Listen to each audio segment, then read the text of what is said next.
दिन में ही हमारे लिए ये वीडियो बनाया। 5 मिनट में दीप्ति ने आपको लगभग जितने भी मीडिया पर मैंने काम किया है वो तमाम दिखा दिए। तो दीप्ति भी सुन रहे हैं, हमारे साथ हैं, तो उनका शुक्रिया है। दोस्तों, आजकल हम सब लॉकडाउन में हैं। आप अपने घर में हैं, मैं अपने घर में हूं। कोविड-19 ने बुरा हाल कर रखा है दुनिया का, मगर हमारे जैसे, मेरे जैसे खाते पीते लोग अपने घरों में बैठे हैं, जूम पर चैट कर रहे हैं। मगर करोड़ों लोग बहुत बुरी हालत में हैं और उनकी बहुत बुरी हालत की भी गई है। तो उनके लिए बहुत दिल दुखता है, मजबूरी से भी महसूस होती है कि मैं इस उम्र में हूं कि कुछ कर भी नहीं सकती। मगर इस बात की खुशी है कि बहुत लोगों ने बहुत कुछ करने की कोशिश की। तो दोस्तों, अपना ध्यान रखिएगा,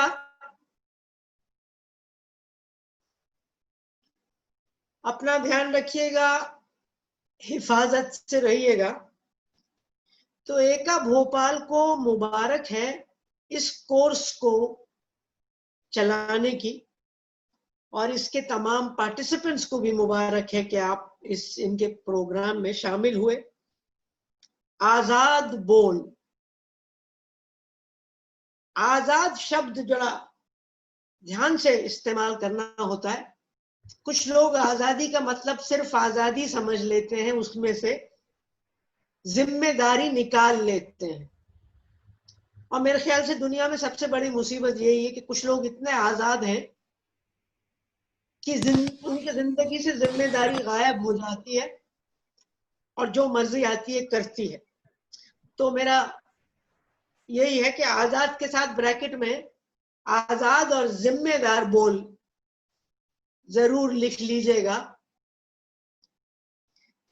तो दोस्तों, आपका जो कोर्स है वो है कम्युनिटी मीडिया एंड जर्नलिज्म।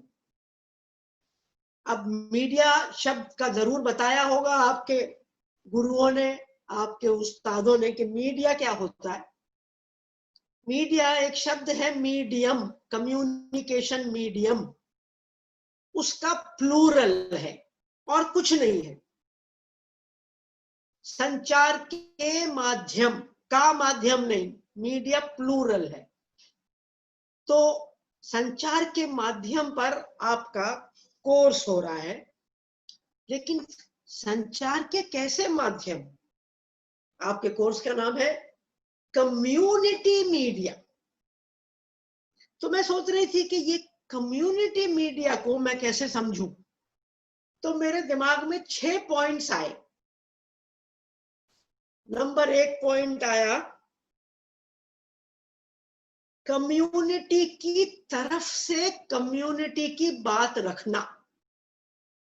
अब मान लीजिए कि आपके बस्ती में, आपके इलाके में कुछ हो रहा है, तो आजकल तो बाहर से लोग आते हैं जो ना आपको जानते हैं ना आपको समझते हैं, 2 मिनट के लिए आते हैं, किसी भी नेता को पकड़ के जो बुलवाना होता है बोल के चले जाते हैं।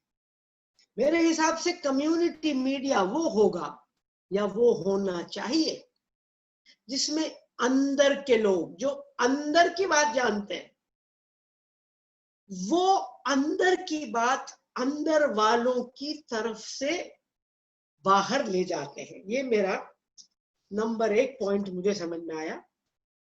दूसरा, कि चूंकि अंदर वाले कह रहे हैं तो बात में सच्चाई ज्यादा होगी, सच्चाई वाली बात होगी। नंबर 3, अगर कम्युनिटी मीडिया है तो कम्युनिटी की भलाई की बात होगी। कोई बाहर से आके कम्युनिटी को बदनाम नहीं करेगा कि देखो इन्होंने कोरोना फैला दिया। अभी इस देश में हुआ कि जिसको भी बदनाम करना था आपने कह दिया कि कोरोना फलानी कम्युनिटी ने फैलाया, फलाने मजहब ने फैलाया, क्योंकि वो मीडिया बाहर वाला था। नंबर 4, कम्युनिटी को मजबूत करने वाला मीडिया। हम कम्युनिटी मीडिया है और कम्युनिटी को मजबूत करना चाहते हैं। किसी मीडिया हाउस को पैसे नहीं बनाना चाहते, मीडिया हाउस को एडवर्टाइजमेंट्स नहीं दिलाना चाहते। हमारा काम है कि जिस कम्युनिटी से हम आए हैं उस कम्युनिटी को मजबूत करें। नंबर 5, बात इस तरह से करें कि कम्युनिटी में एकता बने, यकजहती बने कि हम इकट्ठे हैं। और नंबर 6, कम्युनिटी की जिंदगी को मिलकर बेहतर बनाने के मीडिया।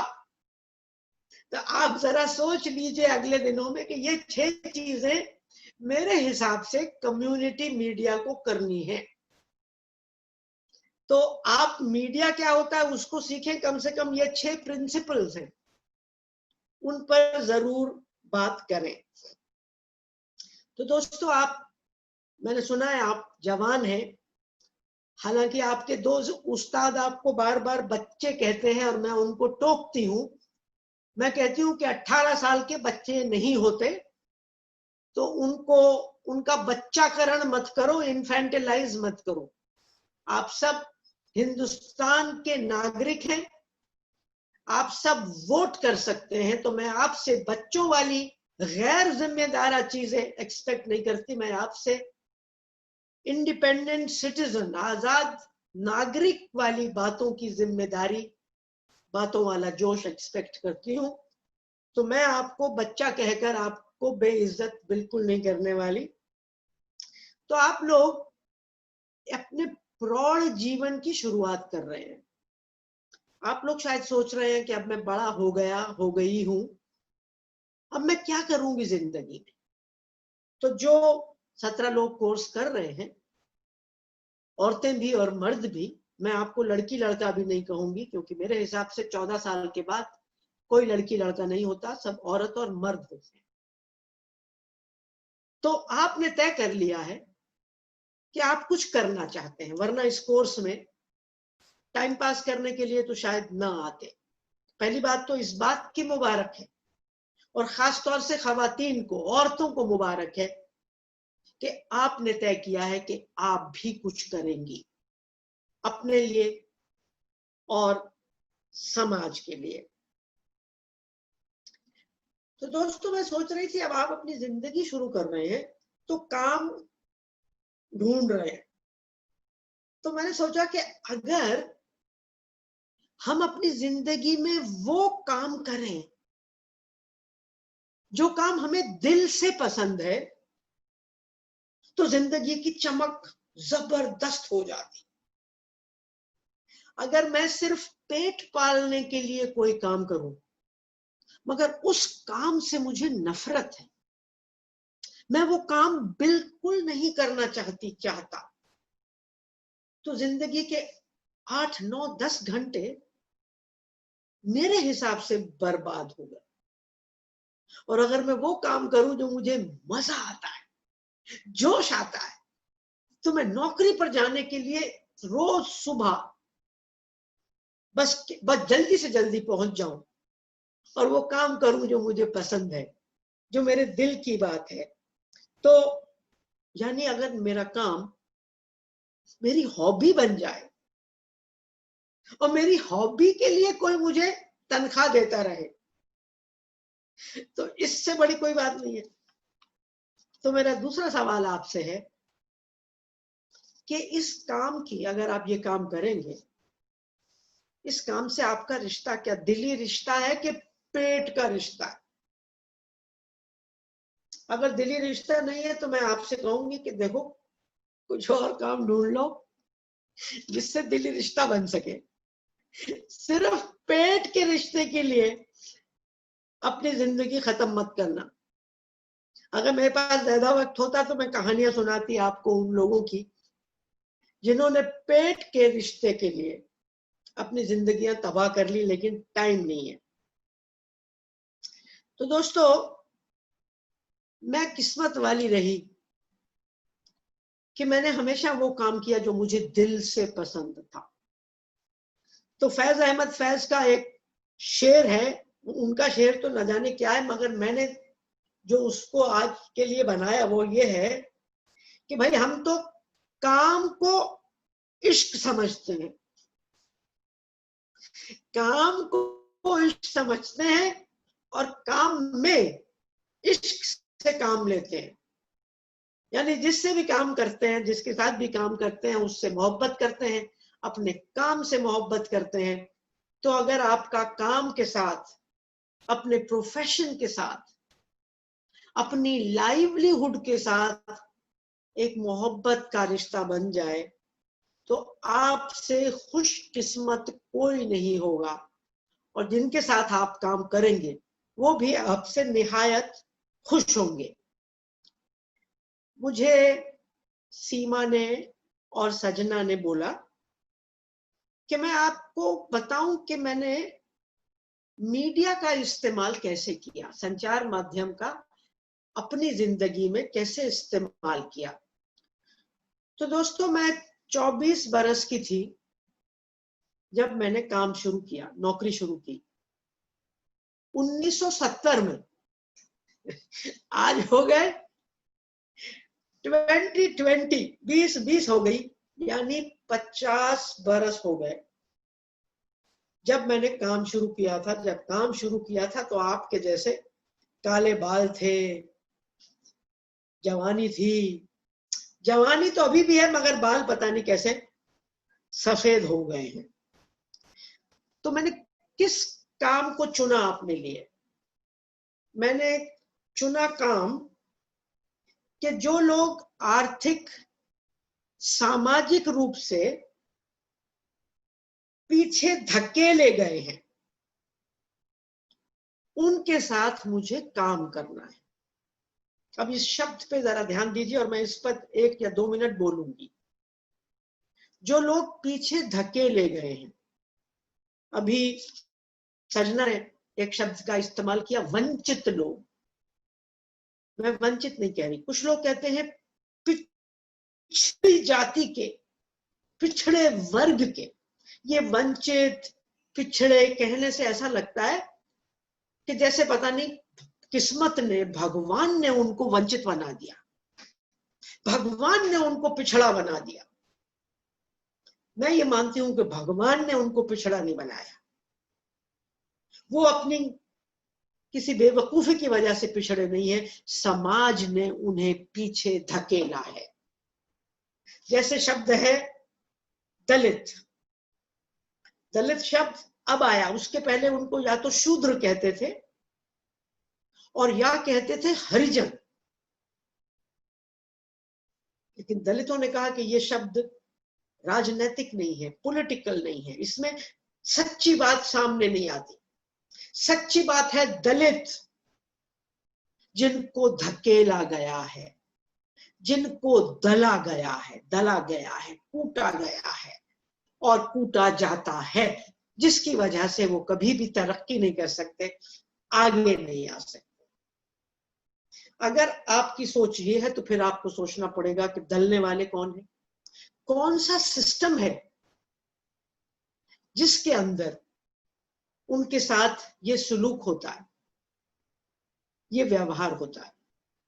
तो मैंने 50 साल पहले उन लोगों के साथ काम किया जिनको समाज ने पीछे धकेला था किसी भी वजह से। या तो वो औरतें थी तो पीछे धकेली गई, दलित थे, आदिवासी थे, मुसलमान थे, क्योंकि वो अकलियत है, वो माइनॉरिटी है, उनको पीछे धकेला गया। तो मैंने तय किया कि मैं अपनी जिंदगी में उनके साथ काम करूंगी। तो आपको फिर ये बात तो समझ में आ गई कि मैंने काम सिर्फ औरतों के साथ शुरू नहीं किया था। मेरा जिंदगी का काम सिर्फ जेंडर पर कभी नहीं रहा। मैं ये मानती हूं कि जेंडर पर हम अलग से काम नहीं कर सकते। अब जैसे एका भोपाल भी है, मैं ये मानती हूं कि वो सिर्फ जेंडर पर काम नहीं कर रहे। अगर सिर्फ जेंडर पर काम कर रहे होते तो अमीर बस्तियों में भी काम कर सकते थे, केवल हिंदुओं के साथ भी काम कर सकते थे, लेकिन वो गरीब बस्तियों पर काम कर रहे हैं। यानी इकोनॉमिकली पीछे धकेले हुए लोगों के साथ, आर्थिक रूप से दबाए लोगों के साथ काम कर रहे हैं, माइनॉरिटीज के साथ काम कर रहे हैं, तो वो भी केवल जेंडर पर काम नहीं कर रहे। और मैंने भी अपनी जिंदगी में केवल जेंडर पर काम नहीं किया।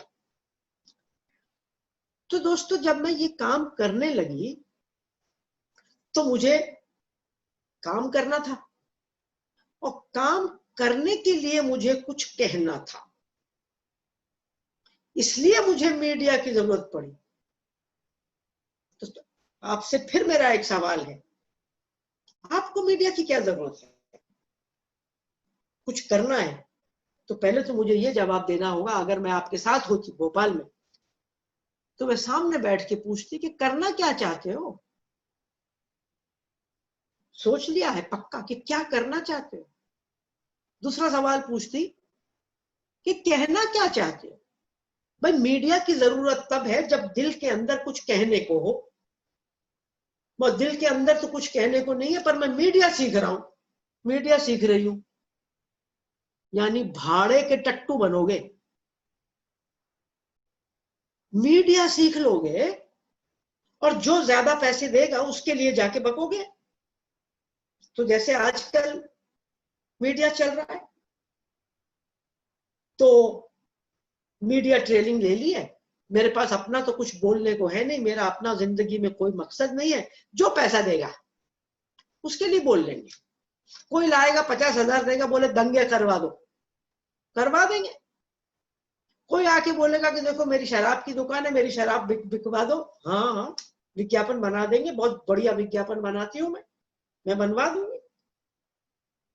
एक फलानी पार्टी वाला आएगा, उसके लिए कर देना, फिर मौलवी साहब आएंगे, उनके लिए कर देना।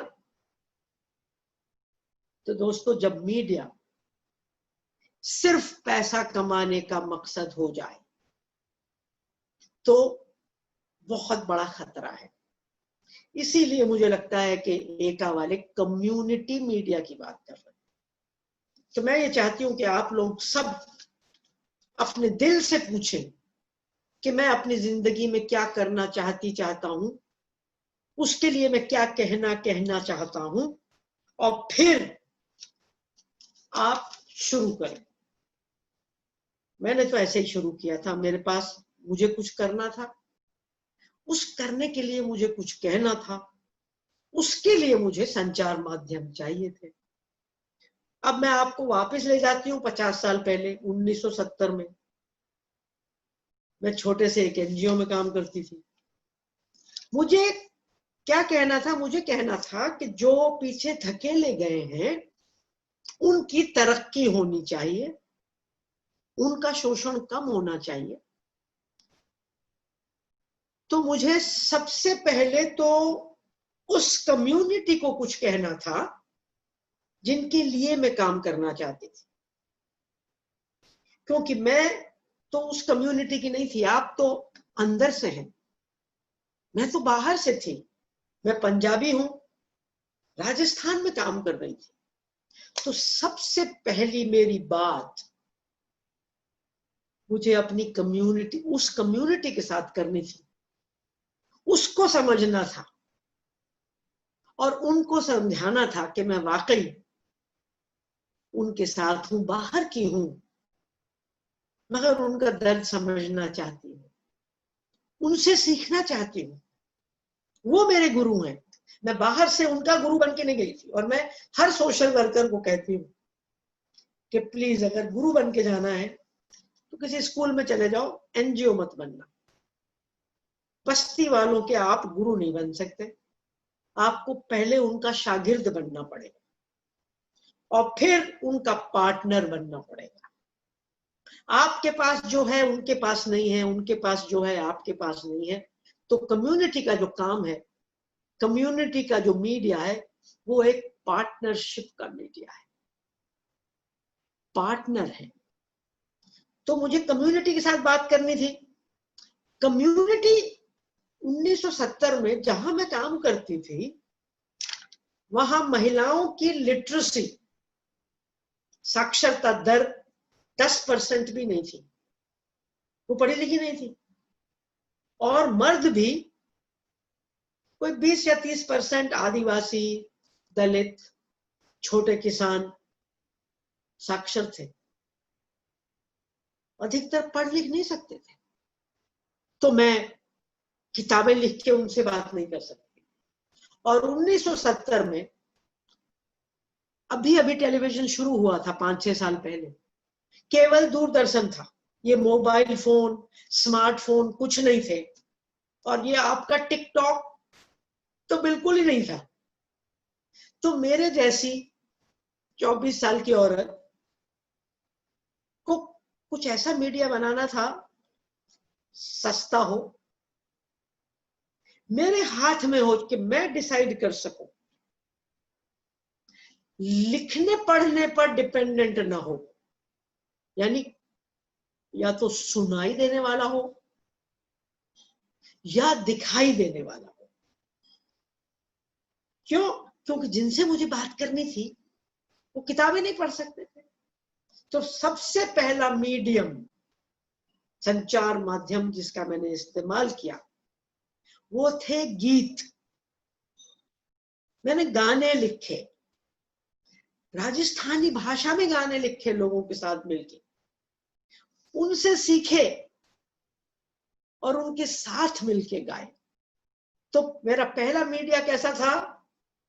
एकदम सस्ता था, कोई पैसा नहीं लगा,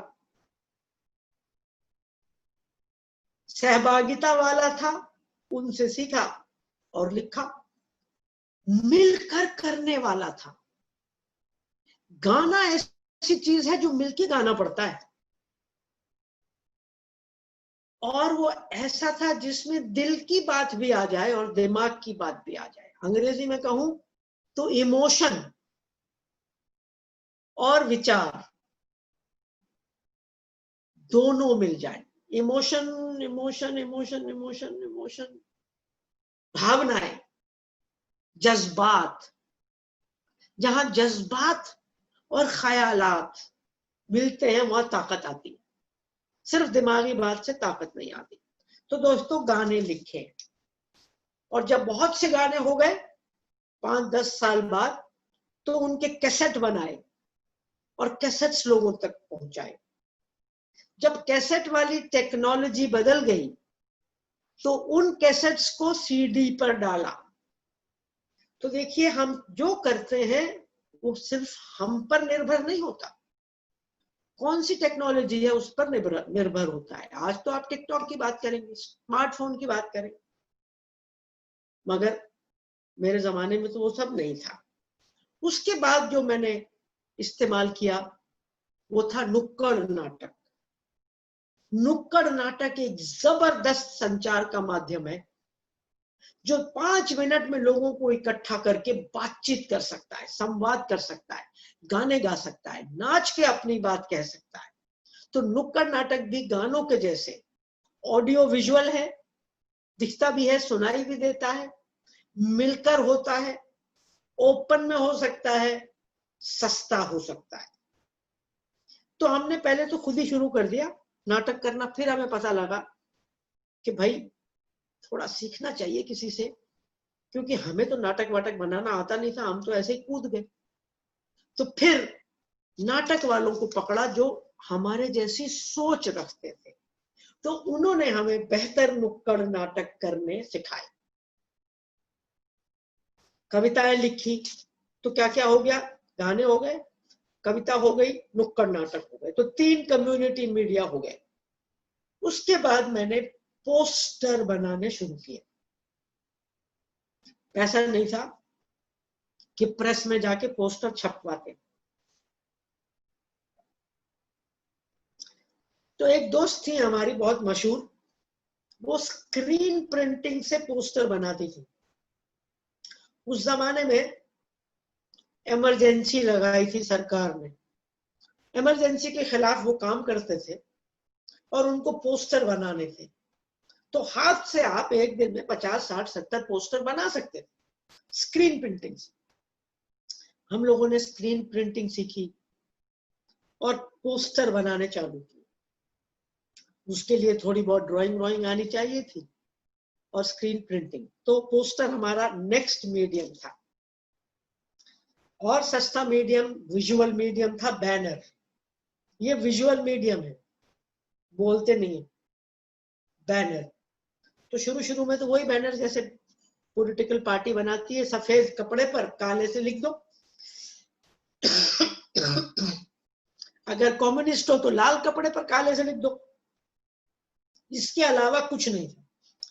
तो हमने भी पहले यही घटिया वाले, बिल्कुल सुंदर नहीं, भद्दे बैनर बनाए।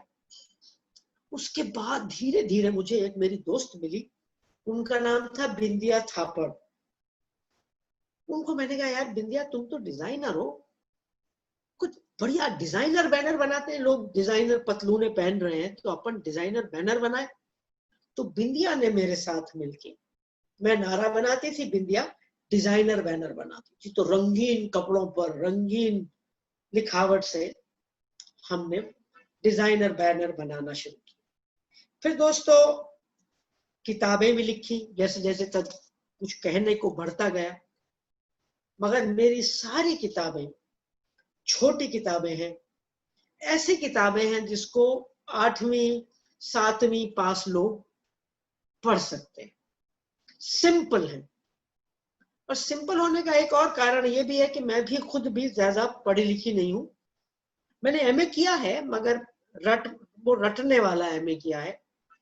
मेरी अंग्रेजी कोई खास अच्छी नहीं थी, वो धीरे धीरे इस्तेमाल करके मैं गांवों में पढ़ी, सरकारी स्कूलों में पढ़ी। तो मुझे तो इतना ही आता है, और जितना आता है मैं उसको आसानी से सफाई से कह देती हूँ। और मैं ये भी जानती हूँ कि जैसे मैं ज्यादा कॉम्प्लेक्स चीजें नहीं समझ सकती थी, ज्यादातर एक्टिविस्ट वो भी नहीं समझ सकते। तो मैं जानती हूँ कि मेरे जैसे कम समझ लोग कौन सी भाषा समझेंगे, तो मैं उसी तरह सिंपल भाषा में ही बोलती हूँ। मैंने, जैसा आपने देखा दिति के बनाए वीडियो में, मैंने बच्चों की किताबें भी लिखी, फिर बच्चों की किताबों को गाया लोगों ने, उनके कैसेट्स बने, उनके वीडियो बने। तो दोस्तों एक से एक चीज निकलती गई। तो ये चीजें जो निकली ये थी उन लोगों से बात करने के लिए जिनके लिए मैं काम करना चाहती थी, पीछे धकेले हुए लोग, औरतें भी, दलित भी, माइनॉरिटीज भी, आदिवासी भी, उनके लिए। लेकिन फिर मालूम पड़ा कि सिर्फ उनसे बात करने से काफी नहीं है, आम जनता से भी बात करनी पड़ेगी, मिडिल क्लास से भी बात करनी पड़ेगी। जो लोग राजनीति में बैठे हैं उन तक भी अपनी बात पहुंचानी पड़ेगी। जो लोग यूनिवर्सिटियों में काम कर रहे हैं उन तक भी अपने विचार पहुंचाने पड़ेंगे। सरकारी अफसरों तक अपने विचार, अपनी मांगे पहुंचानी पड़ेगी। उसके लिए मेन स्ट्रीम मीडिया का इस्तेमाल भी मैंने खूब किया। मैंने 70 में काम किया शुरू, और 73-74 में दोस्तों मैंने हिंदी और इंग्लिश दोनों में आर्टिकल्स लिखना शुरू कर दिया था। मैं हिंदी में लिखती थी, मेरे जीवन साथी थे जिनको मैं पति नहीं कहती, पति का मतलब गलत है, पति का मतलब मालिक होता है, खामिन का मतलब मालिक होता है, तो मेरा कोई मालिक नहीं हो सकता, तो इसलिए मैं पति शब्द का इस्तेमाल, जीवन साथी, पार्टनर शब्द का इस्तेमाल करती हूँ।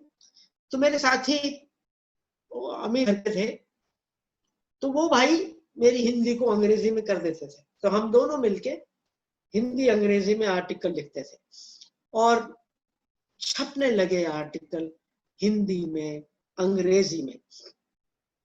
फिर मैं दूसरी नौकरी में चली गई, संयुक्त राष्ट्र संघ की मैंने नौकरी की। काम वही था, काम था पीछे धकेले लोगों के साथ, लेकिन अब संस्था बदल गई। तो मैं दिल्ली में आ गई और दूरदर्शन पर मैंने किसानों के बारे में बात करनी शुरू की, महिला किसानों के बारे में बात करनी शुरू की।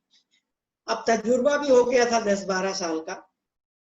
अब मैं मेन स्ट्रीम मीडिया के पीछे नहीं भागती थी, मेन स्ट्रीम मीडिया मेरे पास आता था कि कमला आपका इंटरव्यू करना चाहते हैं, आपकी बाइट लेना चाहते हैं। बाइट, मैं सोचती थी कटवाना चाहते हैं मेरे से, आपकी बाइट लेना चाहते हैं।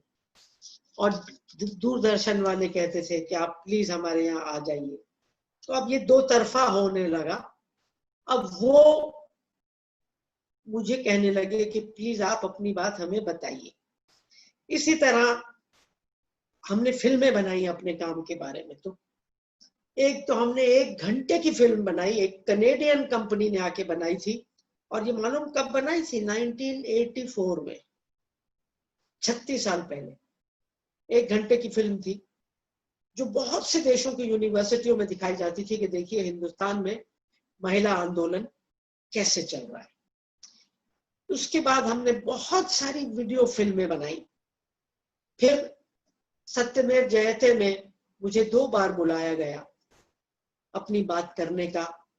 एक बात थी घरेलू हिंसा पर, दूसरी बात थी कि मर्दों पर पितृसत्ता का कितना बुरा असर होता है, उस पर बात करने का। तो दोस्तों ये मैं करती रही। आखिरी बात मैं ये कहूंगी कि मैंने लेकिन अपनी जिंदगी में सबसे ज्यादा जिस माध्यम का इस्तेमाल किया है वो है फेस टू फेस। मेरा मेन काम पिछले 45 साल से है वर्कशॉप्स, कोर्सेज, ट्रेनिंग्स। अब तक मैंने सैकड़ों से ज्यादा 1000-2000 वर्कशॉप्स, कोर्सेज किए होंगे। कुछ वर्कशॉप्स 1 महीने लंबी होती हैं, कुछ वर्कशॉप्स 15 दिन की होती है, जिसमें एका के दोस्त आए थे वो 15 दिन की थी। कुछ वर्कशॉप्स 2-3 दिन की हो सकती हैं। तो ये तमाम चीजें मैं करती रही हूं। तो मेन चीज कि कुछ बदल गया मेरे सामने, कुछ पता नहीं क्या क्या आने लग गया है। तो can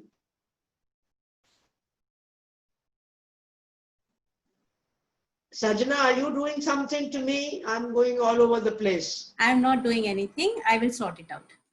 2 minutes. So I was. Now you're. So I'm just concluding. तो मेरा मेन काम वो रहा है जो आजकल एका भोपाल वाले आपके साथ कर रहे हैं, 5 हफ्ते वाली वर्कशॉप। तो ये असल काम ये रहा है। आज भी संगत का असल काम है फेस टू फेस लोगों के साथ बैठकर जिंदगी के तजुर्बात बांटकर, हंसकर, रोकर, गले मिलकर। और दोस्तों 2 बातें और हैं। आपका काम तब कामयाब होगा जब आप किसी आंदोलन के साथ जुड़ेंगे, तब आपके पास कुछ कहने को होगा। और दूसरी बात मैं दोहराना चाहती हूं कि अगर आपके काम को आप मोहब्बत से जोड़ दें, झगड़े की बात न हो, आप हमेशा प्यार फैलाने की कोशिश करें, तब बात आगे बढ़ेगी। आजकल मीडिया का काम नफरत फैलाना हो गया है।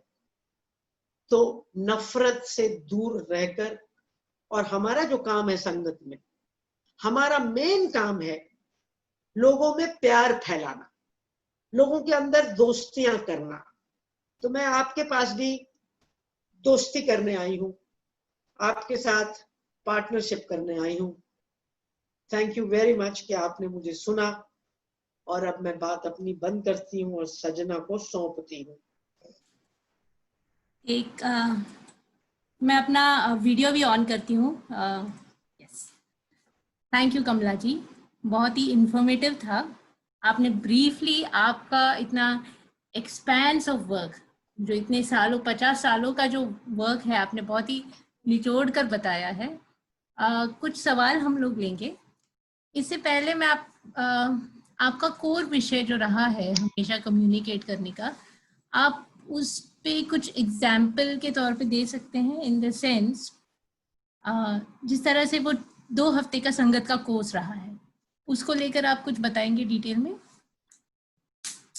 किस तरह से एक कोर्स के बारे में नहीं, किस तरह एक ट्रेनिंग एक माध्यम बन जाता है बहुत सारे लोगों तक पहुंचने का, अगर इसके बारे में अगर आप कुछ बताएं। देखिए, मैं पिछले 45 साल से मेनली ट्रेनिंग करती हूँ। ट्रेनिंग के लिए मुझे मीडिया का इस्तेमाल करना पड़ता है। मैं ट्रेनिंग क्यों करती हूँ?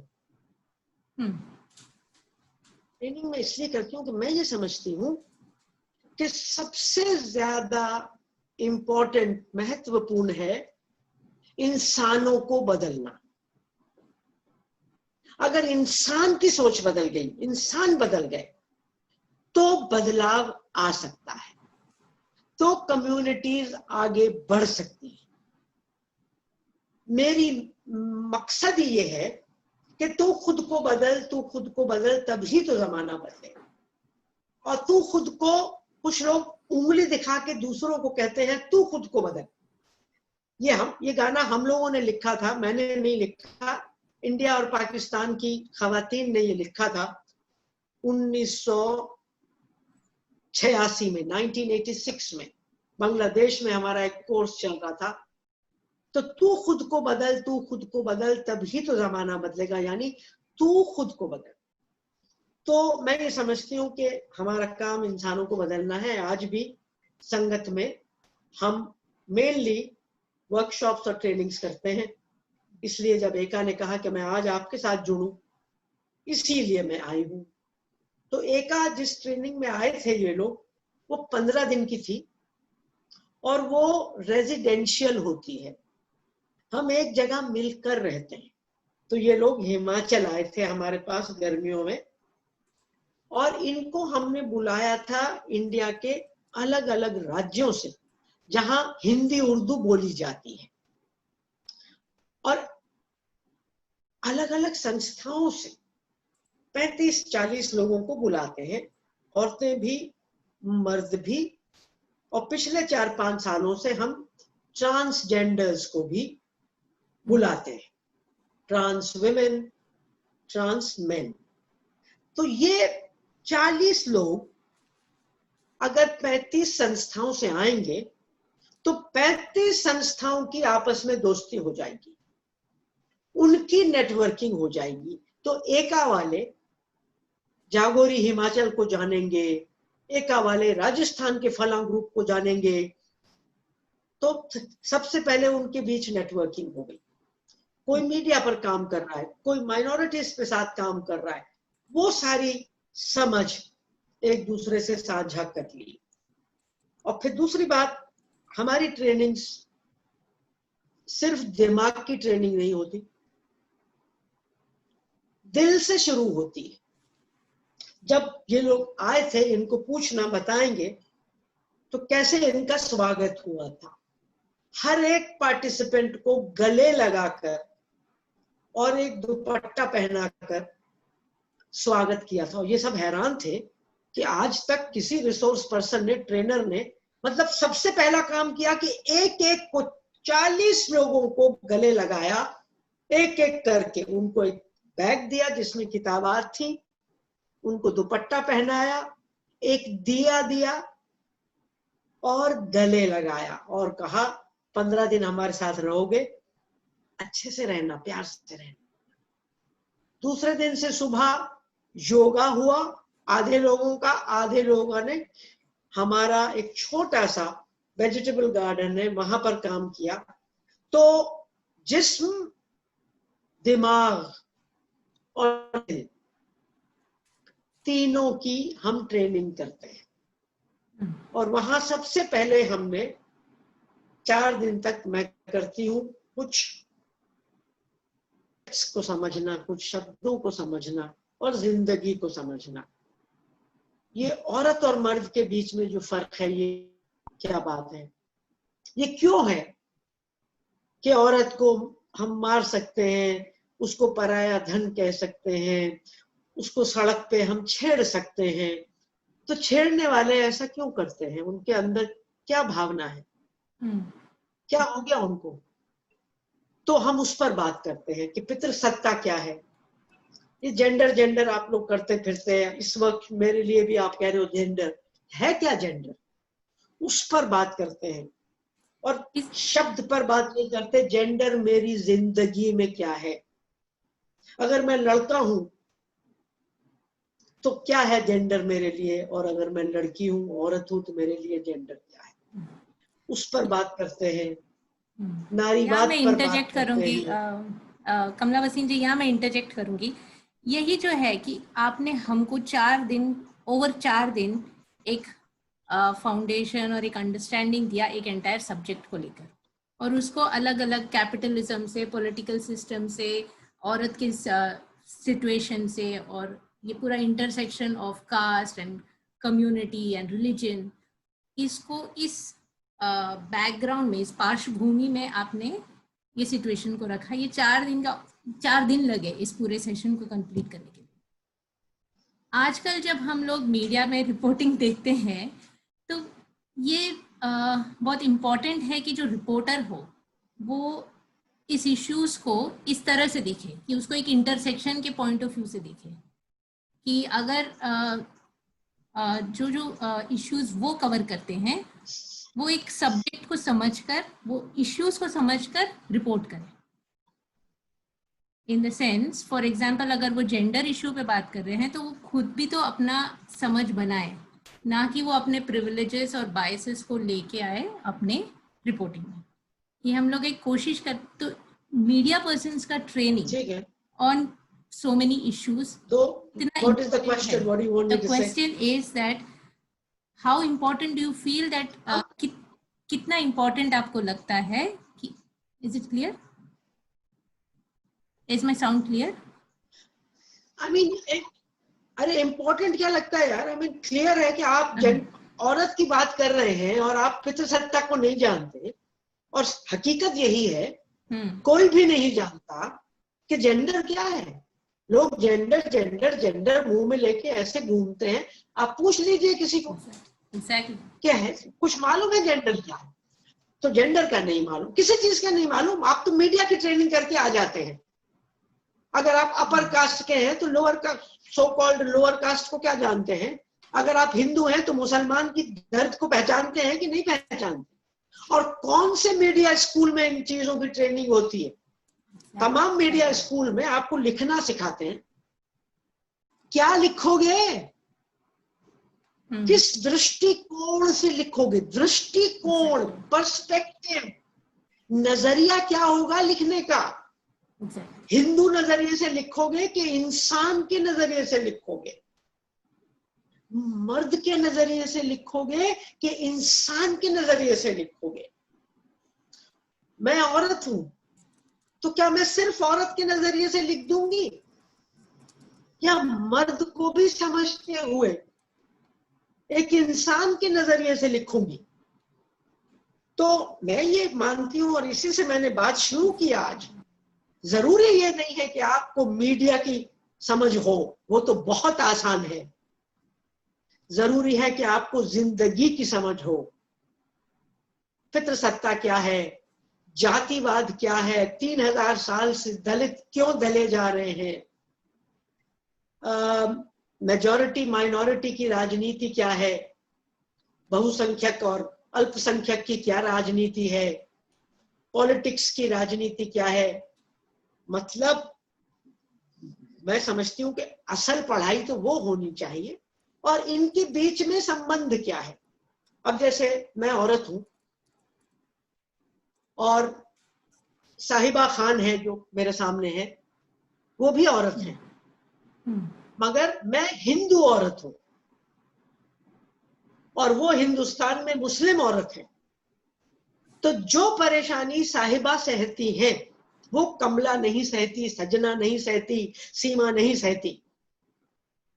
सीमा के दिल में बाजार जाते वक्त वो डर पैदा नहीं होता कि अरे मैं बुर्के में जा रही हूं, भोपाल में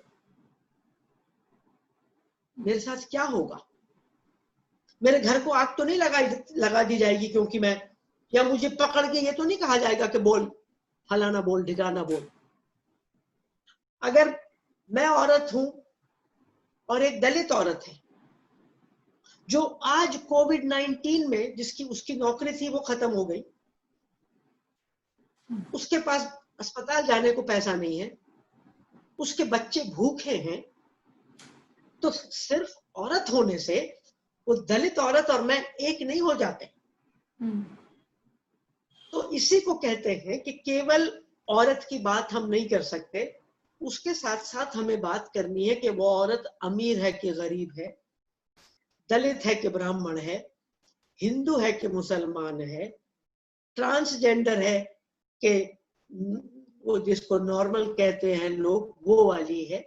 इन तमाम चीजों को समझना है। और मुझे लगता है, मुझे उम्मीद है कि एका की इस कोर्स में 5 हफ्ते के में आप इन तमाम चीजों पर भी बात करेंगे और इनको सिर्फ वीडियो बनाना, आर्टिकल लिखना नहीं सिखा देंगे और फिर ये बिकते फिरेंगे जैसे आज मीडिया वाले बिक रहे हैं, जो पैसा दे उसकी बात वो कह देंगे। दृष्टिकोण, ये यही वर्ड था, दृष्टिकोण, पर्सपेक्टिव, और वो पर्सपेक्टिव कितना इम्पोर्टेंट है। निहारिका पंसोरिया है जो हमारी पार्टिसिपेंट है, उनका एक सवाल है, I just read it out. मेरा सवाल ये है कि अभी हम देखते हैं कि संचार के माध्यम बढ़ गए हैं, जैसे सोशल मीडिया, इंटरनेट आदि, और लगभग हर वर्ग के लोग इसका उपयोग कर रहे हैं। इस दौरान हम सामुदायिक स्तर के मुद्दों को रखने के लिए किन माध्यम का उपयोग करें जो प्रभावी रूप से हमारी बातों को लोगों तक पहुंचा पाए? Shall I repeat it?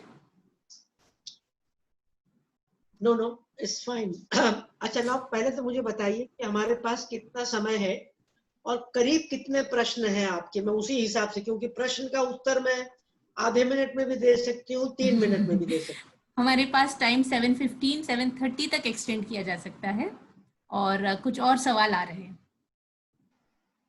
कुछ और माने 5-7 सवाल और हैं? जी जी। तो ठीक है। निहारिका बीबी, पहली बात तो हाँ, मीडिया बहुत बढ़ गए हैं, मगर आप देखना कि आज भी मीडिया की पकड़ अमीरों के हाथ में ज्यादा है।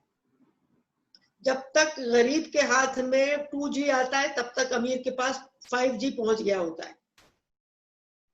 तो कभी भी मुकाबला नहीं हो सकता। हमेशा अमीर लोग, पैसे वाले लोग, ताकतवर लोग मीडिया पर पकड़ बना के रखते हैं।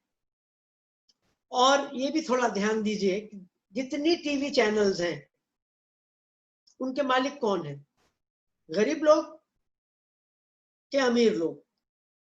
कौन सी पॉलिटिकल पार्टी का उसके ऊपर कंट्रोल है? तो मीडिया को सब ताकतवर लोग कंट्रोल करना चाहते हैं। इसी तरह अखबारों के मालिक कौन है और वो क्यों बने अखबारों के मालिक? एक तो पैसा बनाने के लिए और एक लोगों के दिमाग बनाने के लिए, लोगों को ब्लैकमेल करने के लिए। तो पहले तो आप मीडिया के अंदर की पॉलिटिक्स भी समझिए, उसके अंदर जो पैसे का खेल है वो भी समझिए।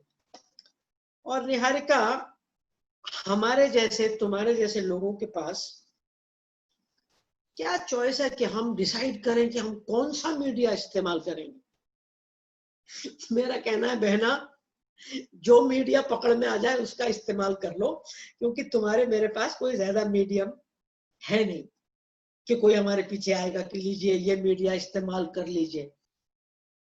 तो लोग टिकटॉक इस्तेमाल करते रहे, अब तो बंद करा दिया उसको। लोग अपने छोटे छोटे वीडियो बनाकर भेज रहे हैं। तो जो आपकी हैसियत है, जो आपका वजूद है, जो आपके पास साधन है, उसके हिसाब से आपको मीडिया तय करना पड़ेगा। आर्टिकल लिखना है कि गाना लिखना है, और आपकी सहूलियत किसमें है, आपको क्या करना पसंद है। अब हर व्यक्ति हर मीडिया का इस्तेमाल नहीं कर सकता, तो आपकी स्किल्स के ऊपर है, आपकी सहूलियत के ऊपर है, आपके पास कितने साधन हैं उसके ऊपर है, कौन से मीडिया तक पहुंच है उसके ऊपर है, वो तय करेगा। और आपने बात किससे करनी है? बस्ती वालों से बात करनी है कि सरकार से बात करनी है? तो ये तमाम चीजें देखकर हम तय करते हैं बीबी। हम पहले मीडिया तय नहीं करते, ये मुझे लगता है। और मैं मीडिया की हूं नहीं, मैं तो भैया ट्रेनर टाइप हूं।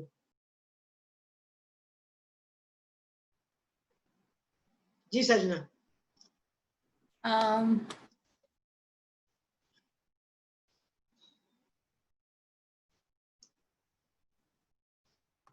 आपने जो अभी पॉइंट लिए निकाले हैं कि हम हमारे पास जो एक्सेस है मीडिया, जो भी एक्सेस को जो भी मीडिया को एक्सेस है उसे हम अपना लें। क्या आपको ऐसा लगता है कि फेसबुक जैसे सोशल मीडिया है, इस टिकटॉक है, इससे आने से मीडिया थोड़ा डेमोक्रेटाइज हो गया है? ज्यादा लोगों को एक्सेस मिलने से वो अपनी बात ज्यादा रख पा रहे हैं? हाँ, थोड़ा बहुत हुआ है, लेकिन जब मर्जी आती है हुक्मरानों की, उसको बंद कर सकते हैं। तो ये मुझे लगता है कि ये जो डेमोक्रेटाइजेशन वाली बात है, ये काफी मेरे हिसाब से बहुत ही थोड़ी उथली बात है। आज आप सोशल मीडिया पे कुछ डाल दें, पुलिस आपके घर आ जाएगी। तो जहां तक आप वो बात कह रहे हैं जो हुक्मरानों को पसंद है, आप देख रहे हैं कार्टूनिस्ट को जेलों में डाला गया है, लेखकों को जेलों में डाला गया है। तो हाँ, उस हद तक डेमोक्रेटाइज हुआ है कि सब अपनी बात कह सकते हैं। लेकिन कौन से दिन वो जेल में डाल दिए जाए, तो कोई ऐसी भी डेमोक्रेसी मुझे इसकी वजह से आती हुई नहीं दिख रही। लेकिन हाँ, हम ठीक ठाक बातें कर रहे हैं। अब जैसे मैं आजकल जूम पर लेक्चर्स दे रही हूँ और फिर वो यूट्यूब पर और फेसबुक पर दिखाए जा रहे हैं। 15-20 हजार, मतलब एवरी टॉक, हर मेरा भाषण 10-15-20 हजार लोगों तक पहुंच रहा है। कल मैं उस पर कुछ ऐसा कह दूं जो किसी नेताजी या नेती जी को पसंद ना आए, तो मेरा बैंड बज जाएगा। तो डेमोक्रेसी काफी हमारी टाइट है, जो हमको बहुत ही टाइट रोप पर चलवाती है। That's what I feel. इसी सिलसिले में मोहम्मद सुलेमान है जिसने एक सवाल उठाया है। पहले और आज में आपको काम करने में ज्यादा परेशानी कब महसूस हुई और सरकार की तरफ से कैसी दिक्कत आई आपको कमजोरों की आवाज उठाने में? तो सलाम वालेकुम मोहम्मद सुलेमान। ईद आ रही है और बकरीद आ रही है। काश हम भी आप लोगों के साथ होते, बकरा बकरा खाते आपके साथ। देखो सुलेमान, दिक्कत हर सरकार के साथ होती है। 75-76 में भी इमरजेंसी लगी थी, तब भी बात करना नामुमकिन था। और लोकल लेवल पर तो हर सरकारी अफसर माई बाप बन जाते हैं, हर सरपंच साहब माई बाप बन जाते हैं, हर उधार देने वाला बनिया माई बाप बन जाता है। तो अगर आप पीछे धकेले हुए लोगों के साथ काम कर रहे हैं, तो इसका मतलब साफ है कि आप सत्तावान लोगों के साथ पंगा लोगे, क्योंकि ये तो धकेले गए हैं ना। तो कठिनाई हमेशा आ सकती है। इसीलिए मैंने भिड़ते ही कहा था कि आजाद बोल का मतलब है आजाद और जिम्मेदार बोल। और बाद में मैंने कहा कि काम हम मोहब्बत से करेंगे। फिर मैंने कहा कि हमारा मीडिया सच्चाई पर, हक, सच्चाई, इंसाफ, मोहब्बत जो अल्लाह के नाम है, रहीम, रहमान, इन मूल्यों पर आधारित हो आपका काम। तो फिर ठीक है, जो मुसीबत आएगी आप सहिएगा। लेकिन आप ईमान की बात कर रहे हैं, आप इंसाफ की बात कर रहे हैं, आप इंसानियत की बात कर रहे हैं, और वो बात आप मोहब्बत से कर रहे हैं, झगड़े से नहीं कर रहे हैं। तो मैं समझती हूँ कि पर्सनली मुझे सच बताऊं तो सुलेमान, ना तो तब कोई ज्यादा मुसीबतें आई, ना अब कोई ज्यादा मुसीबतें आई। इसकी दो वजूहात हो सकती हैं, दो कारण हो सकते हैं कि या तो मैंने कोई अच्छा काम किया नहीं कि कोई मेरे खिलाफ होता, या मैंने जिस तरीके से बात की तो कोई मेरे खिलाफ खास उठा नहीं। अब जैसे मैं मर्दों के साथ पिछले 25 साल से काम कर रही हूँ और पिदरशाही पे काम कर रही हूँ, और सब मर्द मेरे साथ बैठ के आराम से मोहब्बत से मेरी बात सुनते हैं, क्योंकि मैं मर्द को कभी दुश्मन समझ के उसके साथ काम नहीं करती। मैं मर्द को दोस्त समझ के करती हूँ, और अपनी ट्रेनिंग में हर औरत को कहती हूँ कि देखो, अगर तुम मर्द को दुश्मन समझती हो तो मर्दों के साथ काम मत करना, क्योंकि आप किसी दुश्मन को पढ़ा नहीं सकते। तो आप जिसके साथ काम कर रहे हैं उसको दोस्त समझ के काम करेंगे, और पहले उनकी सुनेंगे कि ये मर्द बलात्कारी क्यों बन गया, इस मर्द के मुंह से ये मां बहन की गाली क्यों निकलती है, ये मर्द रोज शाम को ठर्रे की दुकान पर जाके क्यों बैठ जाता है। ऐसा ये पैदा तो नहीं हुआ था ना। कोई मर्द शराबी, कबाबी, बलात्कारी पैदा तो नहीं होता। ये कोई जिस्मानी चीज तो नहीं है। तो वो क्यों बना ऐसा? तो आज भी मैं और मेरे जैसी बहुत सारी औरतें, जैसे सजाए मौत के खिलाफ हैं हम लोग, मैं ये समझती हूं कि हर गुनहगार सीख सकता है, हर गुनहगार अपनी गलती मानकर, महसूस कर आगे बढ़ सकता है। आप उसको जेल में डालिए, लेकिन उसकी जिंदगी लेने का कहीं हक नहीं है। और आज दुनिया के तमाम तरक्की वाले देश, उन्होंने सबने सजाए मौत खत्म कर दी। तो ये आप पर मुनस्सर है, आप पर निर्भर है कि आप अपनी बात कितनी सच्चाई के साथ कहते हैं, कितनी ह्यूमिलिटी, कितने तड़े के साथ नहीं कहते। अब जैसे एक शब्द और एका भोपाल ने इस्तेमाल किया है, काउंटर नैरेटिव। अब थोड़ा काउंटर नैरेटिव को भी थोड़ा सा सोचना पड़ेगा, क्योंकि कई दफा लगता है कि सीधे भिड़ते ही हमने भिड़ने की बात करी है। Counter narrative, counter to what, why counter, मतलब क्या है इसका? मतलब कोई स्लोगन है या किस तरह से समझाया जा रहा है? तो उस पर तो मैं अभी जान नहीं पाऊंगी, लेकिन एका वालों से अलग से फोन पर बात जरूर करूंगी इस काउंटर नैरेटिव के बारे में। तो सुलेमान का जवाब यहाँ मैं खत्म करती हूँ, तुम अगला सवाल पूछ लो। ये अगला सवाल एक कॉम्बिनेशन क्वेश्चन है 3 लोगों से, साहिबा खान, निगत खान और सिमरन। इन तीनों का I just read out the questions. साहिबा पूछती है कि जब आपने बस्ती में काम शुरू किया था तो आपने क्या क्या परेशानी का सामना करना पड़ा। निगत पूछती है कि 24 साल की उम्र में आपने काम शुरू किया तो एक महिला होने पर किस तरह के प्रॉब्लम्स का सामना करना पड़ा। और सिमरन का सवाल ये है कि आप जब ये काम कर रही थी तो आपके साथ कितने लोग जुड़े थे, आपके मन में ये सिमरन का कैसे आया। सिमरन का पूरा नाम क्या है? सिमरन ही है बस, क्योंकि ज्यादातर सिमरन सिख होते हैं। वो सिख है क्या? पता नहीं। सिमरन आप सीखो। सिमरन कितने हैं? सिमरन इक्के है, उड़ के।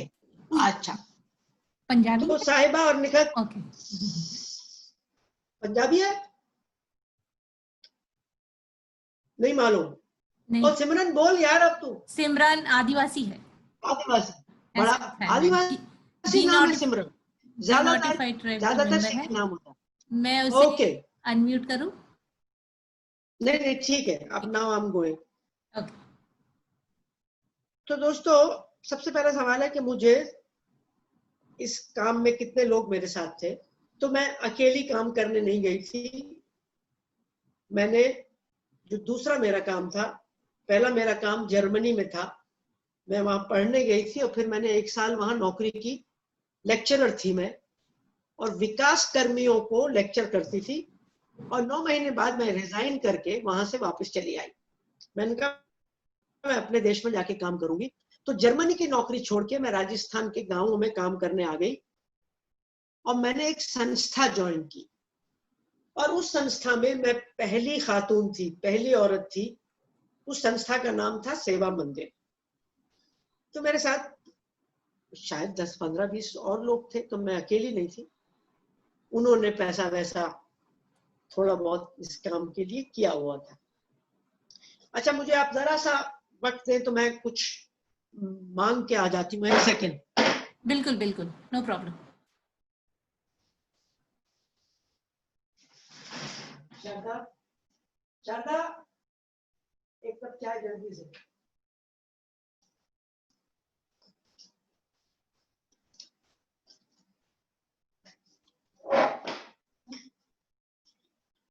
औरत होने के नाते मेरे खानदान को, मेरे परिवार को कोई दिक्कत नहीं थी कि मैं ये काम करूं।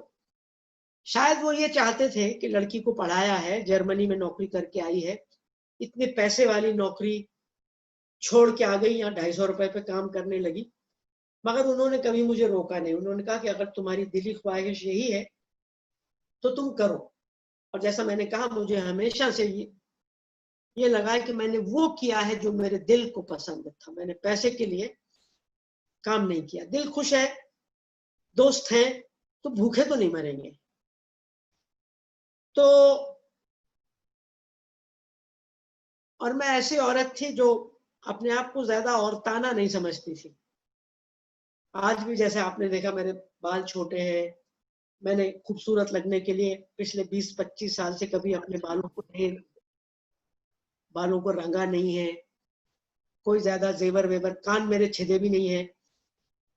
और मैं आम इंसान के जैसे बात करती थी। और 1972 में मोटरसाइकिल चला के गांव जाती थी तो लोगों को अजीब लगता था। लेकिन अगर आप उनके साथ दोस्ताना बात करें तो ऐसी कोई मुझे कभी दिक्कत नहीं हुई। हो सकता है पीछे से मेरे बारे में बात करते हो, लेकिन मैं ये समझती हूँ कि अगर आप खुले हुए हैं, खुलकर बात करते हैं, लोगों की इज्जत करते हैं, तो आपको दिक्कत नहीं होनी चाहिए। और अगर आप जाते ही सार लोगों से पंगा ले लेते हैं, तब तो दिक्कत होगी। तो मुझे कोई खास दिक्कत नहीं आई। अपना ख्याल रखना पड़ा, जैसे हर एक को रखना पड़ा। सबसे मुश्किल मुझे ये आई कि सब पढ़े लिखे लोगों जैसे मेरी संस्था भी बाहर से गई और अंदर वाले लोगों को बताना शुरू किया कि आपको ये चाहिए। ये बहुत से एनजीओ करते हैं, अपनी दुकान चला लेते हैं, फिर बस्ती में आके कहते हैं कि हम आए हैं आपके साथ ये करेंगे। क्यों भाई, हम आपको बुलाने गए थे क्या? हमने आपको कहा था कि आप ये करो आके। और फिर तो हमने भी यही किया। मेरी संस्था ने ये कहा कि हम इनको साक्षर बनाएंगे। तो मुझे भी कहा गया कि जाओ कमला, उनको साक्षर बनाओ। तो मैं 1972 में साक्षर बनाने गई और मुझे कहा कि वहां जाके पहले एक साक्षरता का कमरा बनवाओ। मैंने कहा यस, जाते। और साक्षरता का कमरा बनाने के लिए वो आदिवासी लोग श्रमदान करेंगे। तो मैं जाके उनसे बात करूं कि साक्षरता बहुत जरूरी। कि हाँ बहन जी, बहुत जरूरी। साक्षर बढ़ोगे? कि हाँ बहन जी, बढ़ेंगे। तो रोज आ जाएं। और रात को आते थे वो, शाम को 7 बजे 8 बजे काम करने के बाद, तब मैं जाती थी रात को। मेरा काम ही रात को शुरू होता था। हाँ बहन जी, करेंगे। एक कमरा बनाना है। क्या? हाँ बहन जी, बनावा। जो मैं कहूँ उसमें हाँ में हाँ मिलाते हैं। फिर मैंने कहा तो चलो फिर श्रमदान के लिए आ जाओ। ये 15, 20, 25 दिन बाद बोले हाँ आएंगे कल। मैं 7 बज गए, 8 बज गए, 9 बज गए, कोई एक बंदा नहीं आया। अगले दिन मैंने उनसे कहा कि यार, मैं तो वहां आके बैठ गई और आप तो कोई आए नहीं। अब उन्होंने जो मुझे सुनाई, बोले ये बताओ, क्या आप अंधी हो क्या? मैंने कहा क्यों? आपको दिखाई नहीं देता क्या हमारी प्रॉब्लम क्या है? मैंने कहा क्या प्रॉब्लम? आपको नहीं मालूम कि राजस्थान में कितना सूखा फैला हुआ है? पीने को पानी नहीं है। और आप और आपकी संस्था कह रहे हो कि पढ़ो पढ़ो साक्षर बनो। हमने कहा क्या आपको हमको साक्षर बनना है? तो मैंने कहा 20-25 दिन से मैं आपको कह रही हूं, तो आप हाँ में हाँ क्यों मिला रहे हो? बोले देखो तुम्हारे जैसे सफेद कपड़े वाले आते हैं, न जाने किसकी बीवी होती है, न जाने किसकी बेटी होती है, तो डरते हैं तुम्हारे जैसे लोगों से। हम हाँ में आप मिलाते रहते हैं और हमें मालूम होता है 10-15 दिन बाद आप लोग निकल जाओगे, पर तुम तो लगता है कि निकलोगे नहीं। तो आज हम कह रहे हैं कि हमको साक्षर नहीं बनना है, साक्षर बनने की जरूरत नहीं है, पानी पीना है, पानी मैडम। तो यही होता है, MSW करके आ जाओ बस्ती में और दुकान चला लो बिना उनसे पूछे। मैंने भी यही किया। फिर उनकी लताड़ पड़ी, तो मैंने क्या करें? अरे क्या करें, कुआं खुदवाओ, हमारा कुआं सूखा पड़ा है और हमें वो ब्राह्मण लोग अपने वहां पानी नहीं लेने देते हम आदिवासियों को। तो जो पैसा मैंने उस कमरा बनाने के लिए इकट्ठा किया था, उससे कुआं बनाना शुरू किया और दूसरे दिन श्रमदान में 80 परिवारों से एक एक बंदा आया। अब ये प्रोजेक्ट उनका था, वो प्रोजेक्ट मेरा नहीं था। तो दोस्तों, हम पढ़े लिखे लोग समझते हैं कि बस्ती वाले लोग बेवकूफ हैं, हम उनको हर चीज सिखा सकते हैं। और मैं इसीलिए NGOs का काम उतना ज्यादा फलता फूलता नहीं है जितना वो फूल सकता था, फल सकता था। उसके बाद वो मेरा अगले 4 साल तक मैंने बस पानी पर ही काम किया, उसी पर लेख लिखे, उसी पर गाने लिखे और गांव गांव में आदिवासियों के और दलितों के कुएं बनवाए। तो ऐसे सीख सीख के, गलतियां कर करके, अब आपकी तो किस्मत अच्छी है कि आप सबसे ये बातें की जा रही हैं, आप ऐसी गलती ना करो। पर बहुत से लोग तो ऐसा समझते हैं कि हाँ मैं गरीबों के लिए काम करना चाहती हूँ, मैंने डिग्री ले लिया तो मैं पहुंच जाती हूँ बिना ट्रेनिंग के। और इसीलिए संगत हम ट्रेनिंग करते हैं उन लोगों के साथ जो डिग्रियां ले लेके पहुंच गए। और आजकल तो ये धंधा भी तो पैसे वाला धंधा हो गया ना। हमारे जमाने में 250 रुपए पे मैंने काम शुरू किया था, जबकि जर्मनी की नौकरी में मुझे शायद 40-50 हजार रुपया मिलता था। आज तो भैया, आज बढ़िया MSW करके आ जाओ कहीं से, सीधी नौकरी मिलेगी 50,000 रुपए। तो काय का तो NGO और काय का तो काउंटर पर्सपेक्टिव। तो सिमरन, निखत और साहिबा, थैंक यू। कुछ और सवाल है, लेकिन हम लोग कोशिश करेंगे कि थोड़ा टाइटली बांधे। एक तो कॉम्बिनेशन क्वेश्चन अगेन सिमरन से है और निगत खान से है। क्या इनके पास बहुत सवाल है दोनों के पास? सॉरी। कमला दी, आप जेंडर के काम कर रहे थे तो पहली बार आपके मन में कौन सा सवाल आया कि आप जेंडर की तरफ खींच गए? और अनीता राजवंशी का सवाल है, मैम अगर एक महिला पुरुषों के काम करती है तो लोग महिला के चरित्र पर उंगली क्यों उठाते हैं? ये काम तुम्हारा नहीं है, पुरुषों का काम है, ऐसा क्यों कहते हैं? तो सेकंड वाला जो काम है, सेकंड वाला क्वेश्चन मैं पहले ले लेती हूँ कि ये महिला और पुरुष के क्या काम है, मुझे तो नहीं पता। मैं तो समझती हूँ कि जहां तक कुदरत का सवाल है, कुदरत ने महिला का और पुरुष के केवल 2 काम बताए। उसके अलावा कुदरत ने नहीं कहा कि ये काम महिला का है, ये काम पुरुष का है। कुदरत ने ये कहा कि जो मादा है, फीमेल है, मैं उसको बच्चेदानी देती हूँ और उसको मैं ब्रेस्ट देती हूँ, वो बच्चा पैदा करेगी और दूध पिलाएगी। और मर्द को मैं ये एक कुव्वत देती हूँ, ताकत देती हूँ कि मर्द एक किसी औरत को बच्चा दे सकता है, इम्प्रेग्नेट कर सकता है। इसके अलावा, इन 3 कामों के अलावा, जिनमें से 2 औरत करती है, केवल 1 मर्द करता है, कुदरत ने नहीं कहा कि फला काम औरत का है और फला काम मर्द का है। रोटी बनाना क्या औरत का काम है? बाहर ढाबों में कितनी औरतें रोटियां बनाती, होटलों में, रेस्टोरेंटों में कितने औरतें बनाती हैं, हर शादी में सब काम मर्द करते हैं। कपड़े धोने का काम सारे धोबी मर्द है। तो औरत मर्द का कोई काम नहीं है। जिस काम में पैसा मिले वो मर्द का काम है, और जिस काम में पैसा ना मिले या कम मिले वो औरत का काम। तो दोस्तों ये चाल है पितृसत्ता की। मैं ये मानती हूँ कि औरत और मर्द का, लड़के लड़की का कोई काम नहीं है। और जितनी जल्दी हम ये समझ जाएं और जितनी जल्दी हम लड़कों को घर के काम में लगाएं, लड़कियों को बाहर का काम भी सिखाएं, समझाएं, ताकि ना तो बाहर के काम का सारा बोझ लड़कों पर पड़े और पैदा होते ही उनको कमाने कमाने कमाने की फिक्र ना करनी पड़े।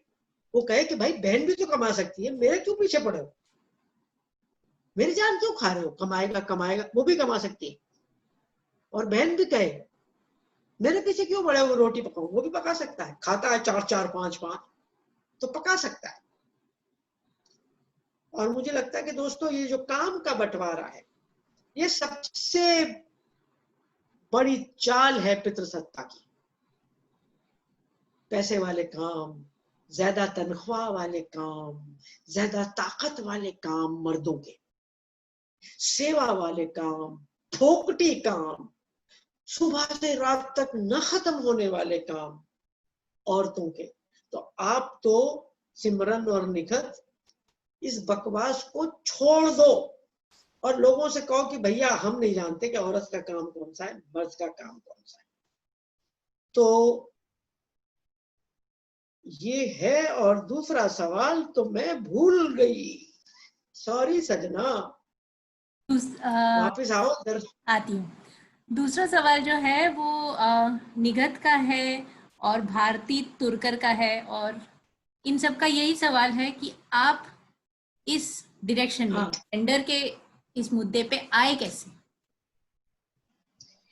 और हिंदुस्तान में कहीं भी पैदा हो जाओ और आंख कान खोल के पैदा हो जाओ, चाहे लड़की हो चाहे लड़का हो, जेंडर पे आपको आ जाना चाहिए।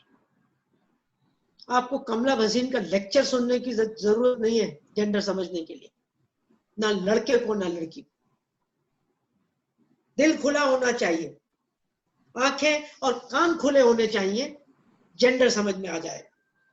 तो जब मैं राजस्थान के गांवों में 4, 5, 6, 7 साल की थी तो देखती थी कि 5, 6, 7 साल में भी बाहर कोई लड़की नहीं खेल रही, सिर्फ लड़के खेल रहे हैं। तो क्या मेरे दिमाग में नहीं आएगा कि बाहर लड़कियां क्यों नहीं खेल रही। स्कूल गई तो देखा लड़कियां स्कूल ही नहीं भेजी जाती। मैं कब की बात कर रही हूँ, 1960, 60 साल पहले स्कूल नहीं भेजी जाती। तो क्या मुझे कमला भसीन से पूछना पड़ेगा फोन करके, हाँ आप जेंडर एक्सपर्ट हैं, बताइए क्या हो रहा है। आंखें खुली रखो। और लड़कों को नहीं समझ में आता कि उसको खाना पहले क्यों मिलता है, उसकी रोटी पर ज्यादा घी क्यों होता है, उससे घर का काम क्यों नहीं करवाया जाता, उसको होमवर्क के लिए क्यों बैठा दिया जाता है, उसकी हर मांग क्यों पूरी की जाती है। और बेटियों को नहीं मालूम कि वो पराया धन है। अरे सीखना पड़ता है क्या किसी से जेंडर। क्या बात कर रहे हो यार सिमरन निखत, आप लोग, ये कोई बात है। पैदा हो जाओ इस साले देश में, साला नहीं सॉरी, जेंडर समझ में आ जाएगा, जेंडर समझ में आ जाएगा। और 4 साल में समझ में आ जाएगा जब कोई आदमी की गोदी में आप बैठे हो और उसने नीचे से आपकी योनि में उंगली घुसा रखी है, या आपका मामा, आपका लड़ी चाचा, आपका कोई आपके मुंह में अपनी जबान घुसा रहा है। जेंडर आपको समझाना पड़ेगा। किसी को मुझे जेंडर नहीं समझाना पड़ा। मेरे पिता ने 5 साल की उम्र में मेरे कान छेद दिए, मुझसे नहीं पूछा। मैंने कहा क्यों कान छेद रहे हो, मेरे पिताजी डॉक्टर थे तो घुसा देते थे सुई कान में। और मैंने कहा मिस्टर फादर क्या कर रहे हो यार, नहीं तू लड़की है। मैंने कहा लड़की है तो पूछ तो लो। नहीं कान छेद दिए उसने, और उसमें वो नीम की तिनका घुसा दिया। मैंने रात को रोने धोने के बाद वो नीम का तिनका उतार के बाहर फेंक दिया। दूसरे दिन कोई तिनका फिनका नहीं था। तो या तो घर वालों ने देखा नहीं, और या देखा उनको पता लग गया ये चुड़ैल जो है नहीं मानेगी। तो मतलब लड़के और लड़की के साथ पैदा होते ही भेदभाव होता है। और अब तो पैदा होने का भी इंतजार नहीं करते, उसके पहले ही भ्रूण में हत्या कर देते हैं। ये क्या यार सवाल कर रहे हो कि आपको कैसे पता लगा जेंडर? हर लड़की और हर मर्द जानता है जेंडर क्या होता है। जेंडर शब्द नहीं जानते, लेकिन उसकी हकीकत जानते हैं। और लड़के तो इसलिए चुप रहते हैं क्योंकि उनको जेंडर अधिकार देता है, सत्ता देता है, घर का मालिक। बेटी बोलती है, तड़पती है क्योंकि पराया धन। अब लड़कों को भी बोलना पड़ेगा, क्योंकि मेरे पास टाइम नहीं है, नहीं तो मैं आपको समझाती कि आपका पितृसत्ता में कैसे बैंड बजता है आप लोगों का। आपको रोने नहीं दिया जाता, आपको पढ़ा पढ़ा के मार दिया जाता है। कोटा भेज देते हैं कि जाओ फलाने टेस्ट की तैयारी करके आओ, फिर आप फेल हो जाते हो, फिर आप आत्महत्या करते हो। क्या बात कर रहे हो यार? 16 साल की 12 साल के बेचारे बच्चे किसी बस अड्डे पर बस के कंडक्टर के नीचे काम करते हैं, किसी ढाबे पर काम करते हैं क्योंकि लड़के हैं, उन्होंने कमाना है। 25-25 साल के भाई अपनी बहनों के लिए दहेज इकट्ठा करते फिरते हैं। पितृसत्ता ने बैंड बजा रखा है मर्दों का।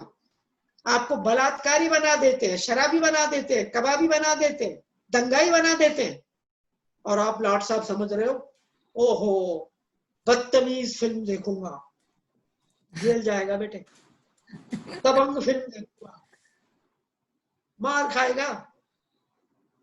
तो दोस्तों पितृसत्ता औरत और मर्द दोनों का बैंड बजा रही है। औरतों को समझ में आ गया है, मर्दों को समझ में नहीं आया। तो थोड़े मेरे वीडियो देखो YouTube पे और थोड़ा समझने की कोशिश करो। और कोई किताब पढ़ने की जरूरत नहीं है जेंडर समझने के लिए। आंखें खोलो, दिल खोलो, मोहब्बत से काम लो। एक मोहब्बत समझ लो, बाकी सब समझ में आ जाएगा। जैसे कबीर ने क्या कहा कि पोथी पढ़ पढ़ जग मुआ, हुआ न पंडित कोई, और 2.5 अक्षर प्रेम का, पढ़े सो पंडित होई। प्रेम पढ़ लो।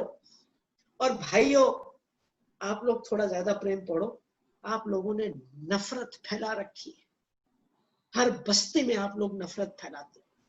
जब आप लड़कियों को छेड़ने जाते हो ना, तो दिल में नफरत भरी हुई है, नफरत।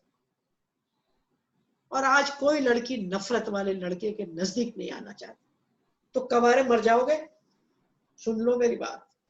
Thank you. आखिरी 2 सवाल, once again a combination question. ये सवाल है मुजफ्फर से और दूसरा सवाल है अब्दुल हक से।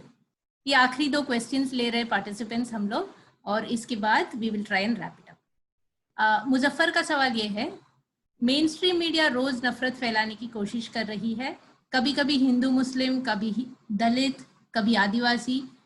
इसे ये हो रहा है कि ज्यादातर लोगों के दिलों में नफरत होती जा रही है, और अगर हम ग्राउंड लेवल पर काम शुरू भी करते हैं तो वो मीडिया उन्हें नेगेटिव कर देगी। तो हमें ऐसा क्या करना चाहिए कि जिसे लोगों के दिलों में हम मोहब्बत ज्यादा से ज्यादा फैला पाए। साथ ही में जुड़ा हुआ अब्दुल हक का सवाल है, क्या सामाजिक तौर पे हम फेल हो चुके हैं? बात जब सामाजिक ढांचे में बदलाव की आ जाती है, उसे अच्छा भाषण की सजा दी जाती है, जबकि हम उसे आत्मसात करने के लिए तैयार नहीं होते। समझ में नहीं आया भैया, बहुत ही ज्यादा मुश्किल है। तो सीधी सीधी बात पूछो यार अब्दुल हक, ये क्या ऐसे क्या पूछ रहे हो? ठीक बात बताओ, दिल की बात पूछो। ये क्या है आत्मसात करने को तैयार नहीं होते? सवाल नहीं समझ में आया मेरा। चलो मैं मुजफ्फर का जवाब देती हूँ। अब्दुल हक साहब ने जरा ज्यादा ही, मैंने कहा ना मैं अनपढ़ औरत हूँ, मेरे से ऐसे अच्छे अच्छे बड़े बड़े सवाल मत पूछो। तो दोनों को अस्सलाम वालेकुम। और मुजफ्फर, हाँ, मेन स्ट्रीम मीडिया अधिकतर अक्सरियत नफरत फैला रहे हैं, मगर तमाम नहीं। आज भी मैं कहूंगी कि मेन स्ट्रीम मीडिया में भी कुछ लोग हैं कुछ लिखने वाले हैं, उन्हीं की बदौलत आपको और मुझे पता है कि हकीकत क्या है, वरना नहीं मालूम होता। और मेन स्ट्रीम में छोटे छोटे कुछ डिजिटल मीडिया आ गए हैं जिनको लोग देख रहे हैं। तो आज भी जैसे एनडीटीवी पर हम जाते हैं तो वहां मोहब्बत की भी बात होती है। मुजफ्फर, बात यह है कि अगर मीडिया का मकसद पैसा कमाना है तो जो उसको पैसा देगा वो फैलाएंगे। और अगर आपके यहाँ कोई भी सरकार हो, चाहे कांग्रेस की हो चाहे दूसरी हो, उनका तो सिर्फ एक मकसद है ताकत सत्ता इस्तेमाल करना, तो फिर वो उसका इस्तेमाल करेंगे। तो ये जरूर है कि नफरत फैल रही है ज्यादा। लेकिन मैं आज भी कहूंगी कि इस कोविड को ले लेते हैं अपन। कोविड के दौरान नफरत भी फैलाई गई, मोहब्बत भी फैलाई गई। कितने गुरुद्वारों ने लाखों लोगों को खाना मुहैया कराया, कितने लोगों ने अपने घरों के दरवाजे खोल दिए और लोगों को खाना दिया, कितने लोगों ने सड़क पर चलते हुए लोगों को पानी और खाना दिया। तो दोस्तों, आप कह रहे हैं कि हम कैसे लोगों को सिखाएं? लोगों को मत सिखाओ, खुद मोहब्बत से पेश आना शुरू कर दो, अपने घर में मोहब्बत से पेश आना शुरू कर दो। तो मोहब्बत तो वो फूल की खुशबू है मियां, लेक्चर देने से मोहब्बत नहीं सिखाई जाती, वो तो खुशबू है। आपकी खुशबू लोगों तक पहुंच जाती, मोहब्बत की खुशबू पहुंच जाती, नफरत की बदबू। तो आप मोहब्बत करना शुरू कर दें, खुशबू फैलाना शुरू कर दें, अपने घर में करें तो घर आपका महकने लगेगा, पड़ोसी आपके पास आने लगेंगे। अपनी बस्ती में करें, कहीं नौकरी करते हैं वहां करें, अपनी कौम में करें। तो तू खुद को बदल, तू खुद को बदल। तो अपने अंदर से ये खुशबू निकलती है। अपने दोस्तों से बात करें कि भैया ये माँ बहन की गाली छोड़ दे, लड़कियों को छोड़ना बंद कर दे। तो मैं अगर ये मान चुकी होती कि आज सिर्फ नफरत फैलाई जा रही है तो मैं बिल्कुल आप लोगों से बात नहीं कर रही होती। मैं बिस्तर पकड़ के पड़ी होती कि भैया अब तो मरना है, नफरत ही नफरत आ गई है, मेरा तो काम बंद है। बिल्कुल नहीं, मैं 75 साल की हो जाऊंगी 10-12 महीने में, मैं लगी हुई हूं। और मेरी जिंदगी में इतने लोग हैं मोहब्बत करने वाले, तो भोपाल में भी इतने सारे देखिए, और आप सब मिल गए आज मुझे, इतने 56 लोग, 56 मेरे दोस्त नए बन गए, इन सब से मुझे मोहब्बत हो गई। तो मोहब्बत के लेक्चर नहीं देने पड़ते, इसके कोई पाठ नहीं है। कुरान शरीफ मोहब्बत करना सिखाते हैं, गीता मोहब्बत करना सिखाती, बाइबल मोहब्बत करना सिखाते हैं, वो दकियानूसी लोग नहीं सिखाते। और अगर हम मोहब्बत को ही इबादत समझ लें, जैसे एक शेर है ना मुजफ्फर और अब्दुल और निखत, कि घर से मस्जिद है बहुत दूर, चलो यूं कर ले। घर से मस्जिद है बहुत दूर, चलो यूं कर ले। किसी रोते हुए बच्चे को हंसाया जाए, किसी रोते हुए बच्चे को हंसाना इबादत हो जाए तो मस्जिद जाने की जरूरत नहीं है, यही अल्लाह नजर आ जाएगा। तो यही कहना है मेरा, और मेरे ख्याल से हम यहीं पर खत्म करें तो मुझे अच्छा लगेगा। अच्छी जगह आके खत्म कर रहे हैं तो सजना यहाँ बंद कर दो। ओके, कुछ और सवाल है लोगों के आए हुए, but since we are wrapping up, no problem. मैं सीमा को जोड़ना चाहूंगी और सीमा से कहती हूँ कि vote of thanks they they. And आपसे सीमा, अच्छा, मेरा ये कहना है, देखो वोट ऑफ थैंक्स दे के मुझे पराया मत करो, मुझे पराया मत बनाओ। Done done done. ठीक है, बस आप आपके तरफ से आपको एक बहुत हाँ, थैंक यू बोलती हूँ। आई मुझे लगता है कि बहुत सारे कॉन्सेप्ट्स क्लियर हुए हैं। जो कॉन्सेप्ट्स क्लियर नहीं हुए हैं, कुछ सवाल आए थे आदिवासी लोगों के साथ किस तरह से लोगों के साथ काम करने के लिए, और जेंडर और पेट्रियार्की और उसके साथ मैस्कुलिनिटी, मर्दानगी को लेकर कुछ सवाल आए थे। इसको लेकर आप डिस्कस करें अपने क्लास में, और फिर से कोशिश कर, एज कमला दी ने कहा है, उनके वीडियोस और वो देख ले, और आई एम श्योर हम लोग एक और ऑर्गेनाइज कर सकते हैं जेंडर और पेट्रियार्की को लेकर। और थैंक यू सो मच कमला दी, आपने आपका टाइम दिया, हम सब लोग को इतने सारे इंफॉर्मेशन दिए। Thank you once again. नमस्ते। Thank you to all the participants also for patiently listening. आपने पेशेंटली बहुत ध्यान से सुना, आपने कंट्रीब्यूट किया। Thanks so much. Good bye.